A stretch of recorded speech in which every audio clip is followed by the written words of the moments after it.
ハロー YouTube、どうもオレンジです。さあ、今回のご紹介するお車、トヨタハリアー。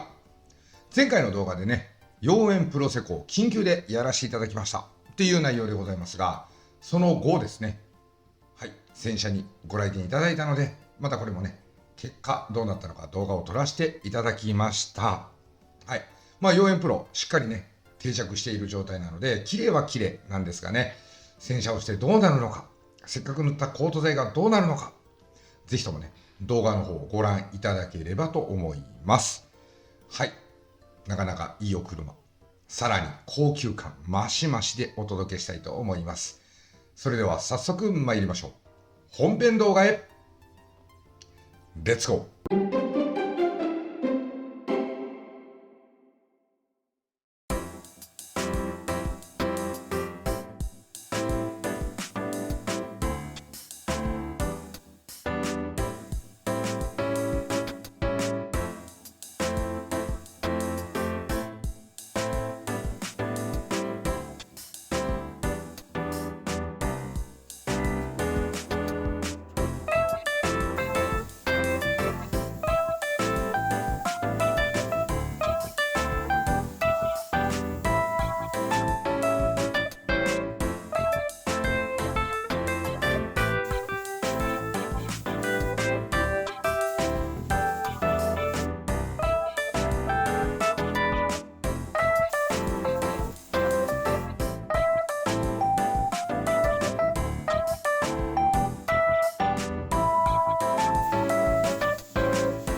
はい、いかがだったでしょうか。トヨタハリアー。なかなかのツヤ感、そして撥水。若干のホコリは乗っておりました。ですがね、前回、妖艶プロ緊急でやらせていただいた時っていうのは、ミネラルシミが結構、付着してね、トップコートがほぼ剥がれている状態にはなっておりました。ですが今回はですね、妖艶プロ、しっかり施工させていただきましたので、もちろん、撥水性もキープ。ミネラルのシミも付着なしで、今回は乗り切れております。で、実際のそのトップコートと言われるものをどういうふうに施工してどういうふうに活用するか、これによって車本来のクリア塗装であったりガラスコーティング、ここのね保護をしていく目的が妖艶プロ、もしくは妖艶でございます。俗に言うねトップコートなんですが、このトップコートをやらないって言ってる方ね、意外とシミが取れないって言ってる方多いので、ぜひともね、お手元に多分トップコート、シリコン系のものとかね、いろいろあると思います。ガラスコーティングを施工されている方であれば、メンテナンスキット、必ずこの中にね、トップコート剤入っていると思いますので、よかったらね、洗車時に軽く施工、塗り込みやってみてください。全然変わると思います。ねあるものを使わないで、不備が出たは矛盾しているのでね、あるものを駆使してしっかり保護してあげてくださいね。はい、本日の動画は以上となります。気に入っていただけた方はチャンネル登録と高評価よろしくお願いします。あとは当店リラスターではガラスコーティング、そして洗車のご依頼、まだまだお待ちしております。気になる方はホームページをぜひともご覧ください。また違う動画で会いましょう。ありがとうございました。